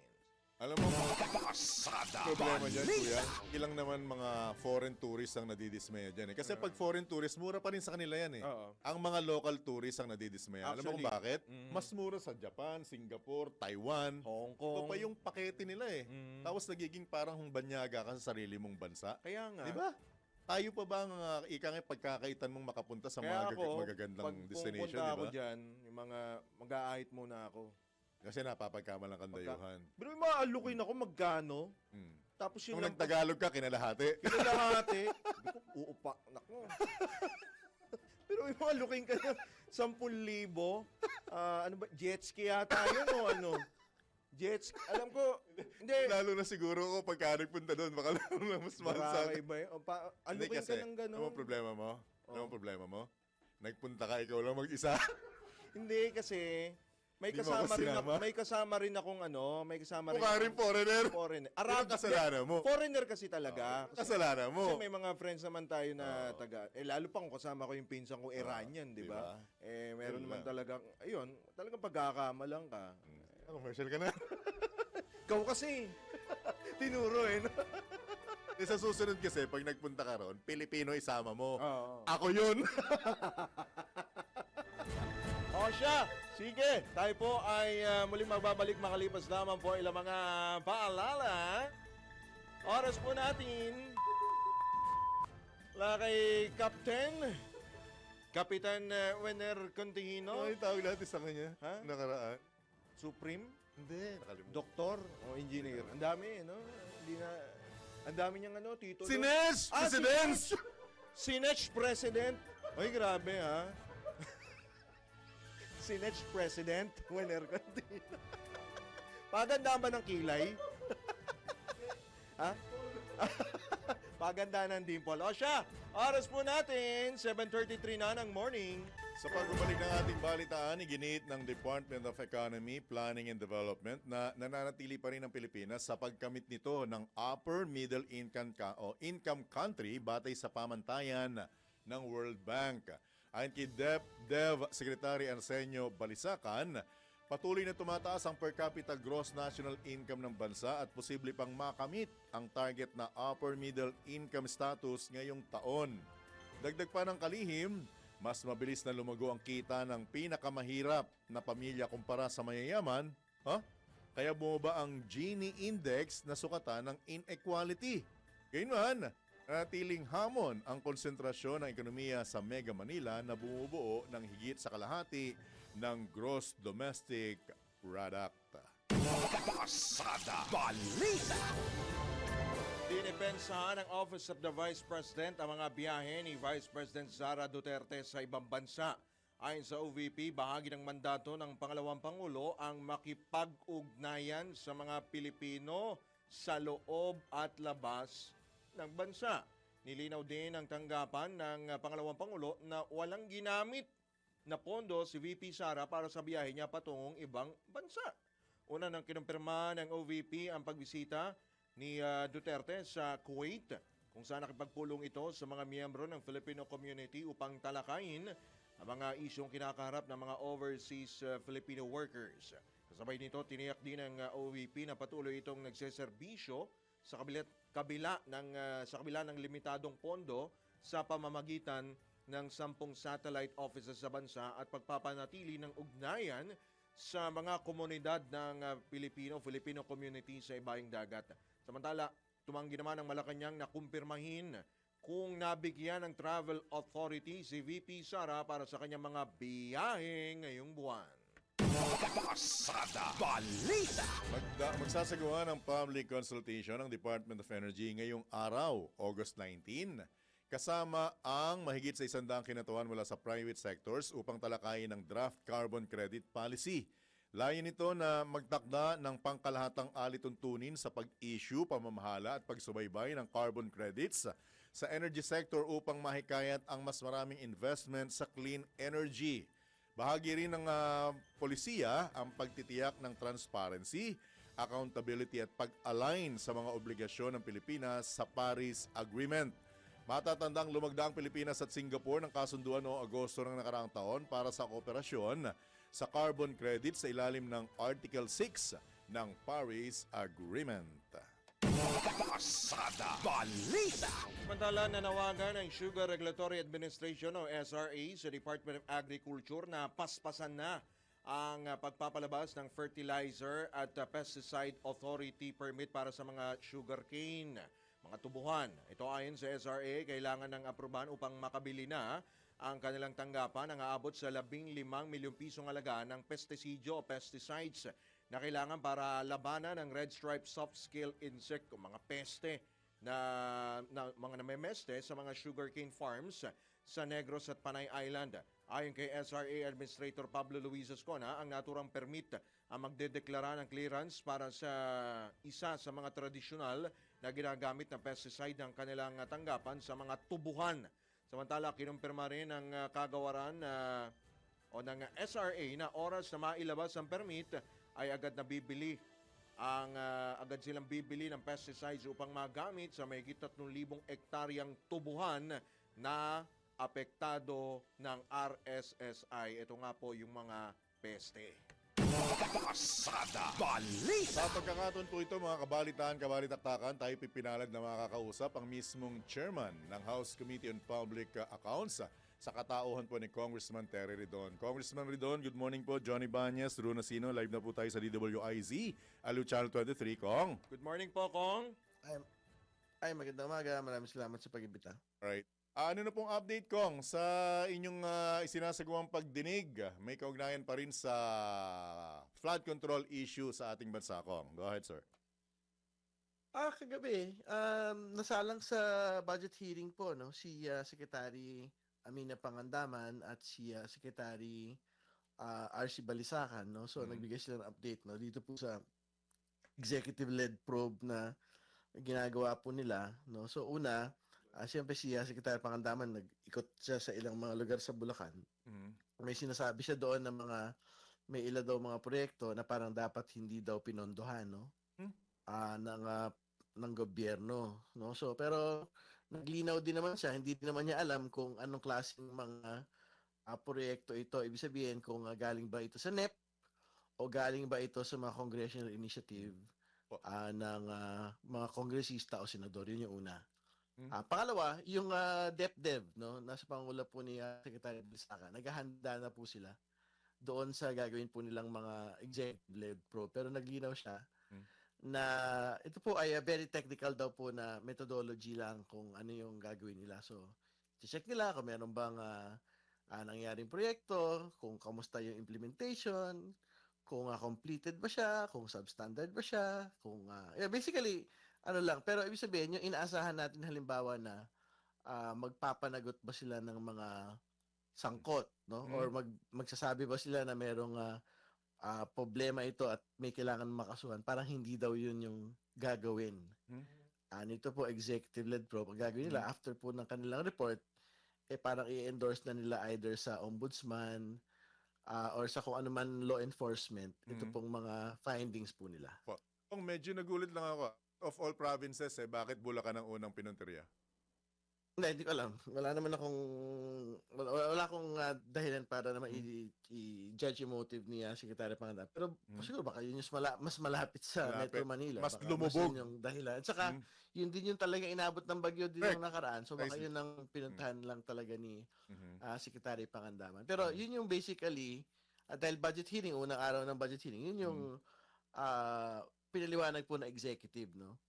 Dito po sa ginagawang executive-led probe. So magkaiba din ho talaga yung tono na gagawin, no? Nung executive. Well, iba yung tono ng executive mga ahensya. Doon sa tono din ng Pangulo kasi yung Pangulo talagang ang dating niya parang gusto niya magpanagot eh. Correct. Hindi ba? Alam Pero naman parang ang sinasabi kahapon ng DepDev, parang very technical lang daw yung gagawin nila without exactly determining liability. Parang ganun. Iba yun dun sa probe ng Congress. I'm sure today yung sa Senate, iba rin. Kasi syempre, bukod dun sa gagawin namin din lahat yan. Sinabi ko rin nung nakaraan eh. Ganyan din naman eh. Malalaman kung ano yung nangyari, kompleto ba yun o hindi. Pero kasama din dun yung pagtingin kung sino ba may kasalanan dyan? Yung district engineer ba? Yung regional director ba ng DPWH? Yung contractor ba? Kung meron bang mapapangalanan ng mga kongresista at senador, dapat ba kasama sila din? So, yun yung mga, yun po yung kaibahan. No? Gaano Dito po kahaba sa ito, Kong Terry? gagawin po natin. Gaano kahaba itong pagdinig na ito? Alin sa Sa yung flood kahapon? control? Considering na may budget hearings din kayo. Yung hearing kahapon, ano yun budget hearing ng DBCC yan. So yung mga economic managers yung nag-present. Kaya sila present sa Kongreso kahapon. So tinanong na rin natin talaga. Kasi sila naman talaga yung nakatokang gagawa po ng probe na yan. At sila rin talaga yung, halimbawa, yung check ng executive, hindi sila nag-release ng pondo pagka halimbawa wala pang feasibility studies daw. Yung pong mga proyekto po na ipapatupad. So wala kayong planong ipatawag kagaya ng sasagawa ng Senado ngayong araw itong mga opisyal na mga construction company? Mga contractor, Mga contractor, Kong? Hindi, darating din tayo doon pagka talaga nagsimula na yung formal hearings natin. Alright. May proseso kasi parang TRICOM yung tinitignan ng Kongreso, no? So may ano yun may panahon din para talaga magpatawag. Although, katulad ng sinabi ko nung nakaraan, may nakadalang briefings na yung Congress mula nung pinaputok ng Pangulo ng SONA at saka nung nag-press con siya last week, nakadalawang briefings na tayo. So actually, naunahan naman na natin yung Senado sa lahat. Kasi in fact, yung lahat ng mga invited nila today, nagpunta na sa Congress yan nung nakaraan. Except lang yung mga contractors. Yun. Right. Opo. Kaya itong marahil ang kanilang pinrioritize ngayong araw. Oo, kasi mahirap magpa-briefing sa contractors kung hindi pa talaga hindi pa hearing proper. Alright. Na talagang pwede sila magsalita under oath. Opo, Kong, speaking of, binabanggit mo nga kanina, yung kung merong mga kongresista na tinutumbok ho nito pong issue po na ito, kayo ho'y open ho ba na meron pong independent body na magsagawa po ng sarili pong investigasyon? Pinapanukala nga ni dating Senate President Franklin Drilon, paubaya sa Ombudsman at Commission on Audit sa COA, ito pong gagawin po, yung pag-iimbestiga po para po maiwasan po natin na magkaroon po ng, kumbaga, mabahiran pa ng ibang issue o ng biases dito po sa isasagawa po sa Kongreso. Wala akong tayong problema dyan. Actually, sinabi na ho natin yan nung nakaraan. Ibig sabihin, halimbawa, kung sa course nung pagdinig, mapangalanan yung isang kongresista o senador, pagbibigyan natin sila na sumagot, no? Kasi syempre napangalanan sila. Pero immediately after pagkasagot nila, magre-recuse na yung inquiry on the particular project. Tapos endorse na natin sa DepDev immediately. Lahat ng mga dokumento at mga transcript, no?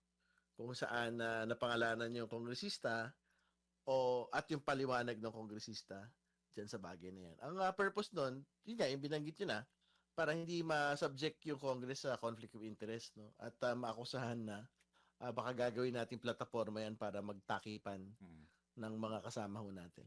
Right.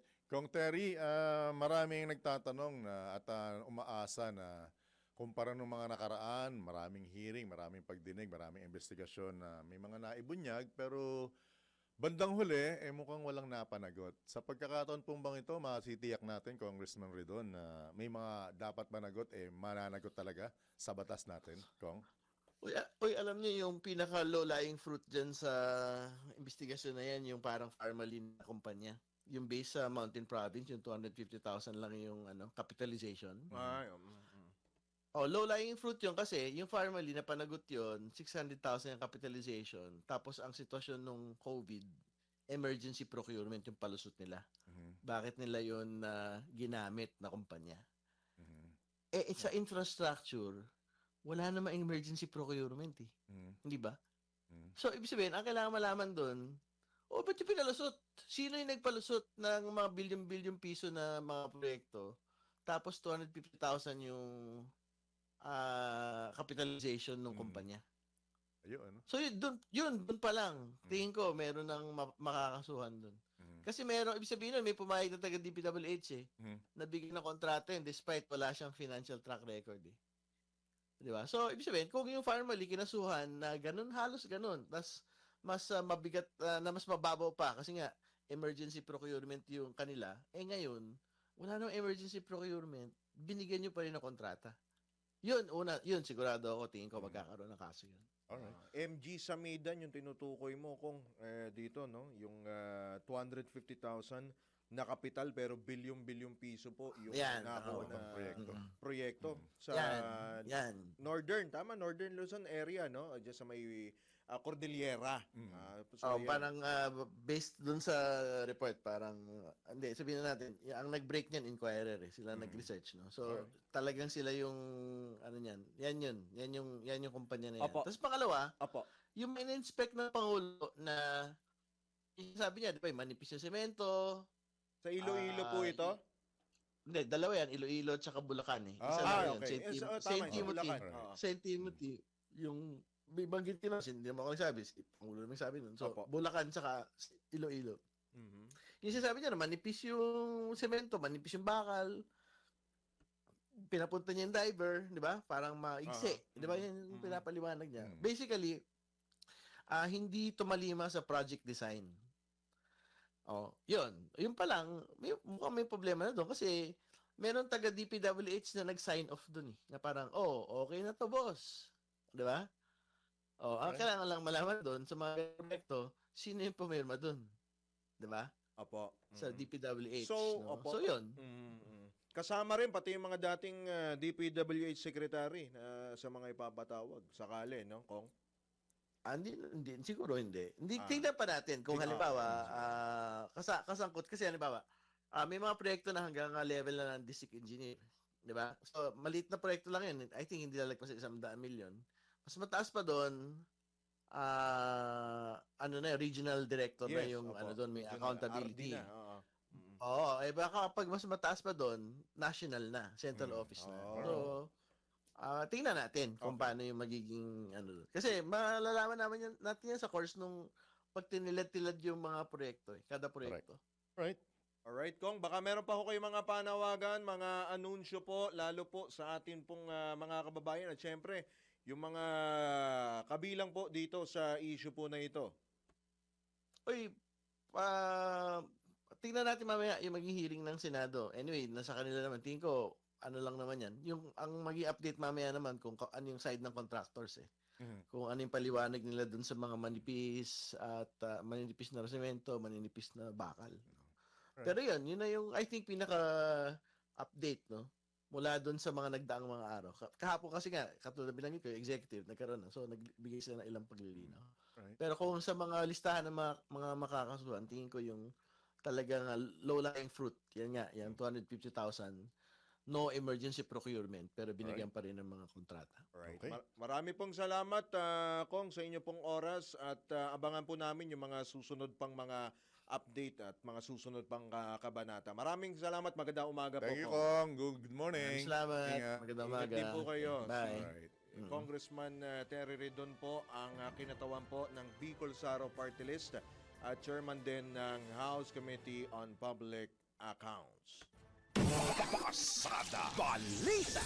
Ang masaklap dyan, Kuyang Drew, with your indulgence, mga kabalitan-kabalitaktakan, mukhang mas makakapal pa mukha ng mga kumita kaysa doon sa mga proyekto. Hindi yung semento. Ang nipis eh. Di ba? Kaya yung mga bakal na ginamit eh. Pray mo, sa kamay mo lang, ganunin mo, nadudurog. Paano pa pag dinaanan ng sasakyan? Di ba? Kung malaking sasakyan pala. Correct. No? Di ba? Abangan ho natin ang susunod ho na kaban. Mamaya po sa Senado. Pagdinig ng Senado. Pasada Balita. Balitang pangkalakalan. Patuloy ang paglago ng kita ng insurance industry sa bansa. Ito'y batay sa pinakuling datos ng Insurance Commission. Matapos makakuha ng 28.78 billion pesos na kabuang net income sa ikalawang quarter ng taon. Naitala rin ng IC ang 12.07% increase sa average spending ng bawat taong may insurance sa naturang quarter. Samantala, umabot sa 493.7 billion pesos ang combined net worth ng buong industriya ngayong quarter na halos 7% paglago mula sa kaparehong panahon noong nakaraang taon. Pasada Balita. Mga balitang dapat alam mo kahit sa labas ng bansa. DWIZ Balita sa ibang bansa. Naghahanda na ang mga komunidad sa North Carolina sa Amerika sa pagkukumpit ng Hurricane Erin na itinasa sa Category 4 habang nasa karagatan pa ito. Ayon sa US National Hurricane Center sa Miami, Florida, huling naglandfall ang naturang bagyo sa Turks and Caicos Islands at sa Bahamas habang may taglay itong hangin na aabot sa mahigit 200 kilometro kada oras malapit sa gitna.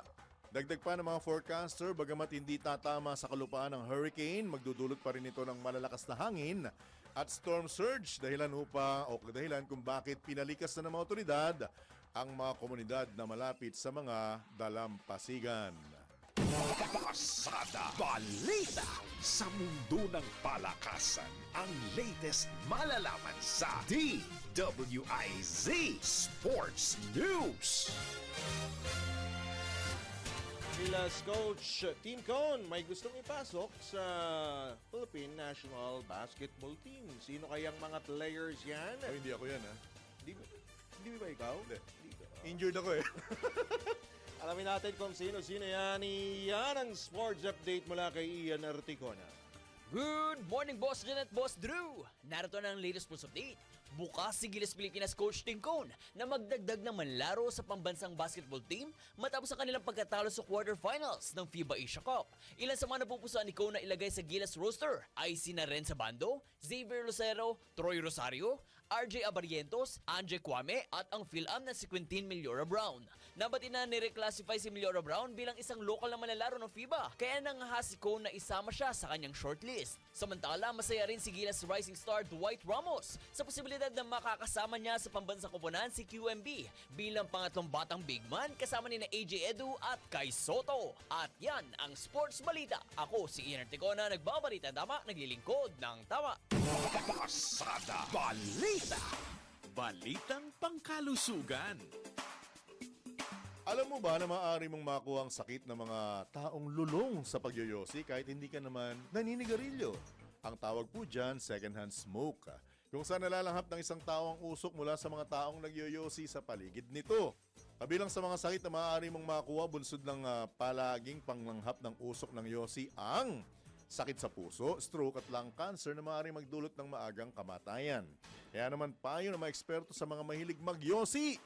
Iwasan ang paninigarilyo sa loob ng bahay, mga sasakyan at mga saradong lugar kung ayaw mong makapamensala ng iba. Ang katotohanan po dyan, mas matindi pa ang epekto ng second-hand smoke kumparado sa mismong naninigarilyo. Pasada Balita. Ito na ang latest, bagong-bago, fresh na fresh. DWIZ Showbiz News. namin ang actress at TV host na si Maine Mendoza, aka Yaya Dab, na na-inlove siya noon kay Alden John Ibanez Richards. Noong I deny. kasagsagan, kasikatan ng love team nilang Aldab sa Eat Bulaga. Sa Tamang Panahon podcast, sinabi ni Maine na vocal at straightforward naman siya sa nararamdaman niya para sa ka-love team na si Alden. At aminado din siya, inamin niya din mismo kay Alden ang nararamdaman niya. Idinagdag pa ng actress, may panahon din na tinanong niya ang ka-love team kung anong nararamdaman nito sa kanya. Wala. At tumugon ito na hindi niya maaring sabihin dahil mawawala ang magic. Sinabi din ni May na hindi naman nanligaw. Hindi naman talaga. Hindi nanligaw. May reaksyon ka. Binanggit mo yung pangalan ko eh. Hindi naman nanligaw sa kanya si Alden at friends lang sila kahit na hindi maitatanggi na malalim. Malalim talaga ang kanilang ugnayan. Bul ko to ha? Bul ko to. yeah. Dahil magaling ito. O sa ating good news, nakasungkit ng ginto ang junior marksman na si Michael Archangel Cruz sa World Rimfire and Air Rifle Bench Rest Federation World Cup 2025 Junior Division. Bukod sa gintong medalya, naiuwi rin ni Michael ang 2 bronze medal mula sa World Light Rimfire at World Heavy Rimfire Rifle na parehong Junior Division na pangnaturang torneo sa Oulu, Finland noong ika-6 na Agosto hanggang ika-16 kung saan 28 bansa ang lumahok. Congratulations, Michael Archangel Cruz at ang proud parents mo na sina Yusek Gilbert Cruz at Mayor Jennifer Cruz. Pasada Balita. Bago po tayo magpaalam, babatiin po muna natin ang isa pong maligayang kaarawan ng ating pong kasamaan dito na si Ginoong Fred Bellamala. Batang-bata! Batang-bata po yan, wala pang buhok, wala pang ngipin. Ang atin pong Aleo Audio Tech na si Ginoong Fred. Naglalakad na ba? Ha? Naglalakad ka ba? Nagbibisikleta. Nagbibisikleta. Ano batang-bata dahil ano? Walang ngipin, walang buhok. Happy birthday ko yung Fred ha. Mabuhay ka! Hanggang gusto mo. Happy 40th birthday sa'yo. 40 40. Pangalawang 40 na. Ha? Pangatlo. Pangatlo. 120 na? Pangatlo. Meron na nga siyang pensyon eh. Super senior elder na pala yan ha? Actually. O siya, sige. Yan na, sumesenyas na po ang aming pong Kapitan Uwener Contingino. Maraming salamat po sa ating mga suking taga-subaybay. Sa alam po ng buong tropa ng DWIZ at Channel 23, kami po ang inyong mga naging tagapagatid balita. Drew Nasino, Johnny Banez, nagbabalita ng tama. naglilingkod ng tama. Saan may lamang po susunod na palatuntunang Karambora. Oras!